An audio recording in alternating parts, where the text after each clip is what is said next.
സുഹൃത്തുക്കളെ, സഹോദരങ്ങളെ, നമ്മുടെ രാക്ഷസനായ രാവണൻ പണ്ട് സീതയെ തട്ടിക്കൊണ്ടുപോയി. അതൊക്കെ ഒരു പുരാണവും കെട്ടുകെടുതിയുമാണ്. അതെല്ലാം പറഞ്ഞിട്ടാണ് പറയുന്നത് രാവണൻ കൊണ്ടുപോയത് പുഷ്പക വിമാനമായിരുന്നു. ആ വിമാനത്തിന്റെ പാർട്ടുകൾ തേക്കി നടക്കുകയാണ് ഇപ്പൊ സംഘപരിവാറുകാർ. അത് എവിടെയുണ്ട്? അപ്പൊ അതിനെ എഞ്ചിൻ ആരുണ്ടാക്കി? അത് ആരാണ് പറത്തിയത്? പൈലറ്റ് ആരായിരുന്നു? എവിടെയാണ് അത് ലാൻഡ് ചെയ്തത്? എവിടെയാണ് ടേക്ക് ഓഫ് ചെയ്തത്? അതൊക്കെ കണ്ടുപിടിക്കാൻ നടക്കുകയാണ്. പിന്നെ വേറൊന്നെന്ന് പറയുന്നത്, പിന്നെ ശിവലിംഗം ഏതെല്ലാം പള്ളിയുടെ അടിയിലുണ്ട്? ഇന്ത്യയിലെ ഏതെല്ലാം പള്ളിയുടെ അടിയിലാണ് ശിവലിംഗനുള്ളത്, അല്ലെങ്കിൽ ശിവരാമനുള്ളത്, അല്ലെങ്കിൽ ശ്രീരാമന്റെ ബിംബമുള്ളത് എന്നും പറഞ്ഞിട്ടൊക്കെയാണ്. ലോകം പുരോഗതിയിൽ നിന്ന് പുരോഗതിയിലേക്ക് പൊയ്ക്കൊണ്ടിരിക്കുന്നു. അപ്പോഴാണ് ഇവിടെ ഈ ശിവലിംഗവും ശ്രീരാമന്റെ ബിംബവും തപ്പി നടക്കുന്നത്. അത് ഏതെങ്കിലും ചർച്ചിന്റെ അടിയിലുണ്ടോ, ഏതെങ്കിലും മുസ്ലിം പള്ളികളിലുണ്ടോ എന്നാണ് അവർ നോക്കുന്നത്.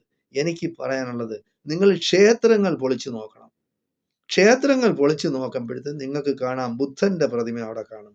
അതായത് ഹിന്ദുവിന്റെ ക്ഷേത്രമല്ലാതെ അത് ബുദ്ധമത അനുയായികളുടെ ബുദ്ധമതക്കാരുടെ ക്ഷേത്രങ്ങളായിരുന്നു.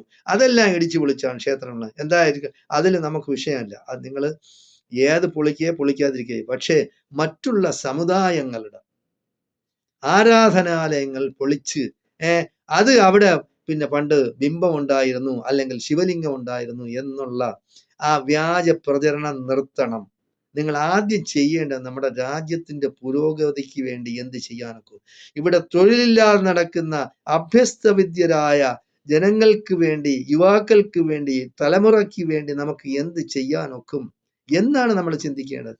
നമ്മൾ അമേരിക്കയെയും യൂറോപ്യൻ യൂണിയനെയും ആശ്രയിച്ച് അവർ പറയുന്ന നിയമങ്ങൾ അനുസരിച്ച്, അവർ പറയുന്ന ഉടമ്പടി അനുസരിച്ച്, അവർ പറയുന്ന കരാറിൽ നമ്മൾ ഒപ്പിട്ട് കൊടുത്ത് നമ്മൾ ഇളിഭ്യരാകരുത്, നമ്മൾ മണ്ടന്മാരാകരുത്.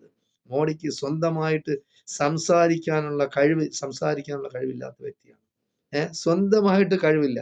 ഒരു ഭാഷയും അറിഞ്ഞാണ്, ആകെ അറിയാവുന്നുള്ള ഹിന്ദിയാണ്.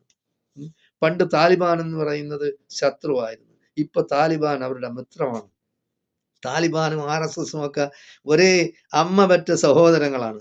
അപ്പോ അത് നമ്മൾ കണ്ടതാണ്. ഇവിടെ ചുവപ്പ് പരവതാനി വിരിച്ച് താലിബാന്റെ വിദേശകാര്യമന്ത്രിയെ സ്വീകരിച്ചു. നേരെ പോയത് നാഗ്പൂരിലാണ്, RSS കാര്യാലയത്തിലേക്കാണ് അയാൾ പോയത്.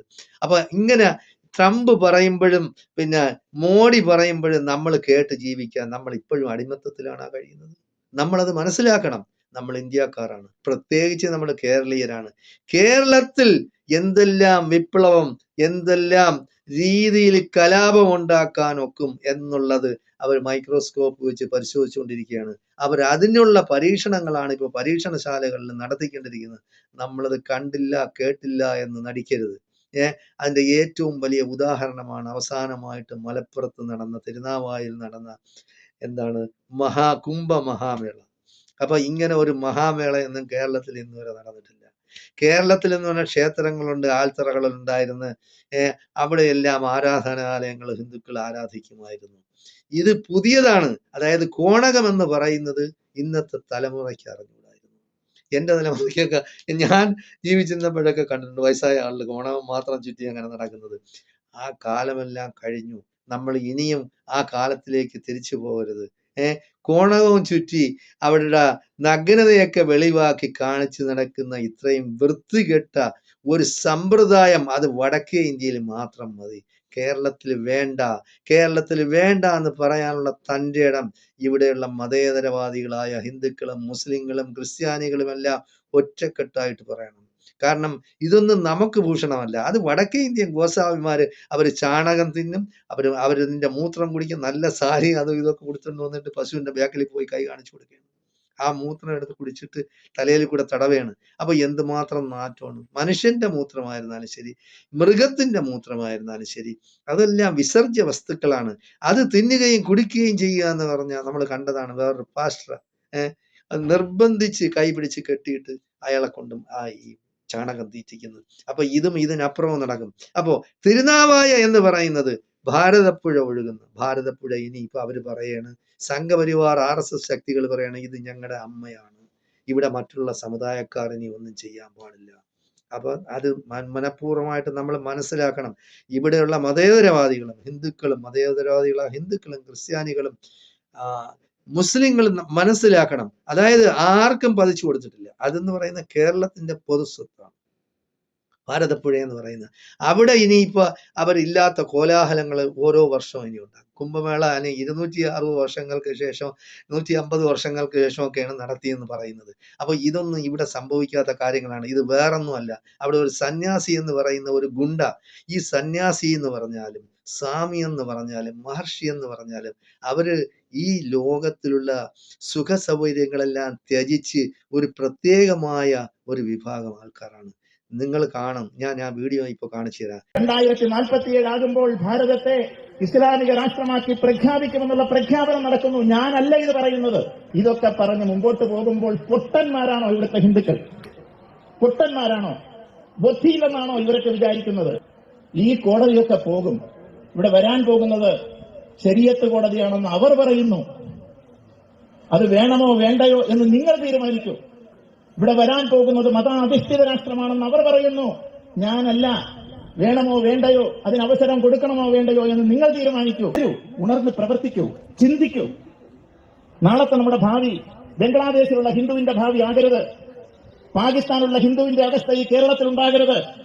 ഈ ഭാരതത്തെ കട്ടിംഗ് സൗത്ത് എന്ന പേരിൽ തമിഴ്നാടും കേരളവും ആന്ധ്രയും മഹാരാഷ്ട്രയും അതുപോലെ തന്നെ ഗോവയും തെലങ്കാനയും ഒക്കെ ചേർത്തുകൊണ്ട് രണ്ടായി മുറിക്കുവാനുള്ള പരിശ്രമം നടന്നുകൊണ്ടിരിക്കുന്നു.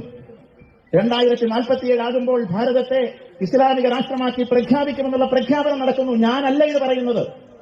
അയാൾ ഒരു ഗുണ്ടായെ പോലെയാണ് പ്രസംഗിക്കുന്നത്. ഗുണ്ട, അതായത് RSS ഗുണ്ട എങ്ങനെയാണ്?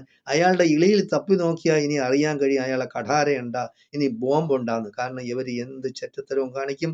കേരളത്തിൽ കലാപം ഉണ്ടാക്കാനുള്ള ശ്രമമാണ് ഒരു സന്യാസി അല്ലെങ്കിൽ ഒരു സ്വാമി അല്ലെങ്കിൽ ഒരു മഹർഷി പ്രസംഗിക്കുന്ന രീതിയിൽ. അയാൾ വിദ്വേഷ പ്രസംഗമാണ്, വർഗീയ പ്രസംഗമാണ് അവിടെ നടത്തിയത്. അപ്പൊ അത് നമ്മൾ മനസ്സിലാക്കണം. അതായത് ഈ മലപ്പുറത്തിന്റെ മണ്ണിൽ തന്നെ നടത്തുന്നെന്ന് പറഞ്ഞാൽ അതിനൊക്കെ പ്രത്യേകമായ ഒരു ഉദ്ദേശം അവർക്കുണ്ട്. അവരുടെ അജണ്ട എന്ന് പറയുന്നത് 2 MP-മാരുമായി പാർലമെന്റിലിരുന്ന അവരിന്ന് ഇന്ത്യ ഭരിക്കുകയാണ്. അപ്പോൾ ഇതിന്റെയൊക്കെ അജണ്ട നടപ്പാക്കുന്നതെന്ന് പറയുന്നത്, അതിന്റെ രൂപരേഖ തയ്യാറാക്കുന്നതെല്ലാം RSSകാരാണ്. ഇവിടെയുള്ള ക്രിസ്ത്യാനികളും ഇവിടെയുള്ള മുസ്ലിങ്ങളും ഇവിടെയുള്ള ദളിതന്മാരും അത് മനസ്സിലാക്കണം. ഇവിടെയുള്ള മതേതര ഹിന്ദുക്കളും അത് മനസ്സിലാക്കണം. നമുക്ക് നമ്മുടേതായ സംസ്കാരമാണ്. വടക്കേ ഇന്ത്യൻ സംസ്കാരം ഇവിടെ വേണ്ട. എൻ്റെ അഭിപ്രായത്തിൽ ഇപ്പോ ഈ മഹാമേള നടന്ന ഒരു 300 400 മീറ്റർ അപ്പുറത്തോട്ട് മാറി ഒരു ക്രിസ്ത്യൻ പള്ളി ഇല്ലെങ്കിൽ ഉണ്ടാക്കണം. അതുപോലെ ഒരു 300 400 മീറ്റർ മാറി ഒരു മുസ്ലിം പള്ളി ഉണ്ടാക്കണം. അവിടെ ഞാൻ അവിടെ പോയി നോക്കിയിട്ടില്ല, എന്തായാലും ശരി. അപ്പൊ ഉണ്ടാക്കി 3 സമുദായങ്ങളുടെയും സംഗമസ്ഥാനമാക്കിയാണ് അതിനെ വളർത്തേണ്ടത്. അല്ലാതെ ഒരു സമുദായത്തിന്റെ വകയാക്കി അവരിനി പ്രഖ്യാപിച്ചു കളയും. അതുകൊണ്ട് നമ്മൾ സൂക്ഷിക്കണം. നമ്മുടെ ഈ പിണറായി വിജയനെ വളരെയധികം കരുതലോടെ മാത്രമേ നമ്മൾ നോക്കി കാണാവൂ.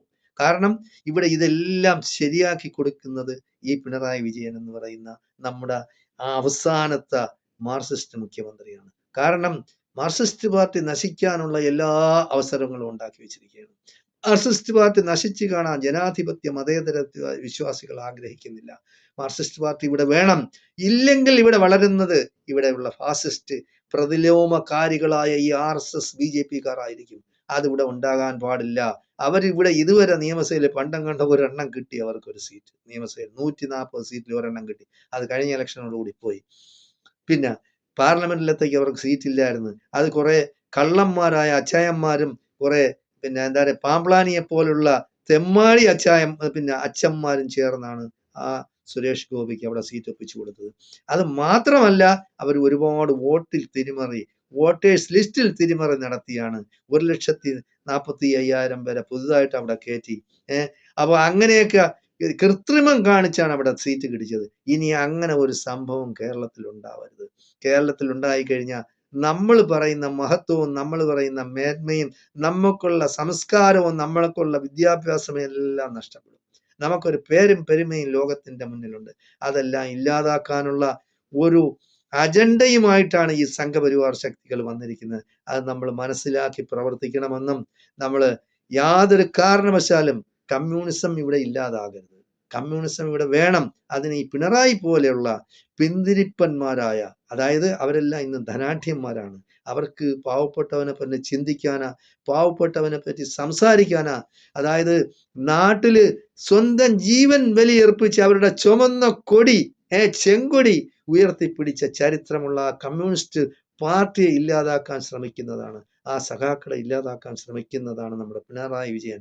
അതിനെതിരെ പിണറായിയുടെ പാർട്ടിയിലുള്ളവർ തന്നെ, അതായത് സാധാരണ കമ്മ്യൂണിസ്റ്റുകാർ ഉണർന്നെഴുന്നേൽക്കണം. ഇല്ലെങ്കിൽ പാർട്ടി ഇവിടെ നശിക്കും. നിങ്ങൾ യാതൊരു കാരണവശാലും ഇപ്പൊ അവരുടെ പുതിയ അജണ്ട എന്ന് പറയുന്നത് BJP-കാരും കൂടെ ചേർന്ന് പിണറായിയെ മുഖ്യമന്ത്രിയാക്കാന്ന്. ഒരു പ്രാവശ്യം കൂടെ മുഖ്യമന്ത്രിയായി കഴിഞ്ഞാൽ അതോടുകൂടി മാർക്സിസ്റ്റ് പാർട്ടി തീരും. അപ്പൊ അതിന് മുമ്പായിട്ട് തന്നെ ഈ BJP-ക്ക് വളരാനുള്ള, BJP-ക്ക് ഇവിടെ എല്ലാം ശരിയാക്കി കൊടുത്തിട്ടേ പിണറായി മടങ്ങുള്ളൂ. അപ്പൊ അത് നമ്മൾ മനസ്സിലാക്കി പ്രവർത്തിക്കണമെന്നും, ഇന്ത്യൻ കമ്മ്യൂണിസ്റ്റ് പാർട്ടി ആയിരുന്നാലും ശരി, CPM അതായത് കമ്മ്യൂണിസ്റ്റ് മാർക്സിസ്റ്റ് പാർട്ടി ആയിരുന്നാലും ശരി, അതിലുള്ള പ്രവർത്തകർ നിർബന്ധമായിട്ടും ഇപ്പോൾ വോട്ട് ചെയ്യും. ഇനി നമ്മുടെ ഇലക്ഷൻ വരാൻ പോവാണ്, UDF അധികാരത്തിൽ വരട്ടെ, 5 വർഷം അവർ ഭരിക്കട്ടെ, എന്നിട്ട് CPM-ഉം CPM എല്ലാം പാർട്ടി വളർത്തണം. പാർട്ടി നശിച്ചു, പാർട്ടിയിൽ നിന്ന് ഒഴുക്ക് നേരെ പോകുന്നത് BJP-യിലേക്കാണ്. അത് നമ്മൾ മനസ്സിലാക്കണം. കുറെ പേര് കോൺഗ്രസിലേക്കും വരുന്നുണ്ട്. അങ്ങനെയല്ല, പാർട്ടി മാറുന്ന ചരിത്രം നമുക്ക് വേണ്ട. ഇവിടെ ഉള്ള പാർട്ടി അങ്ങനെ തന്നെ പോട്ടെ. അതായത് മതേതരത്വ ജനാധിപത്യ പാർട്ടികൾ കേരളത്തിൽ നിലനിൽക്കണം. അതിനുവേണ്ടി നമ്മളെല്ലാം കൂട്ടായി ശ്രമിക്കണമെന്നും, നമ്മൾ ഈ അപകടം മനസ്സിലാക്കി RSS BJP അജണ്ടയെ മനസ്സിലാക്കി നമ്മൾ പ്രവർത്തിക്കണമെന്നുമാണ് എനിക്ക് കേരളത്തിലെ സംസ്കാര സമ്പന്നരായ ബുദ്ധിയുള്ള ജനങ്ങളോട്, മതേതരവാദികളോട്, ജനാധിപത്യ വിശ്വാസികളോട് എനിക്ക് പറയാനുള്ളത്. ജയ് ഹിന്ദ്, ജയ് ഭാരത്.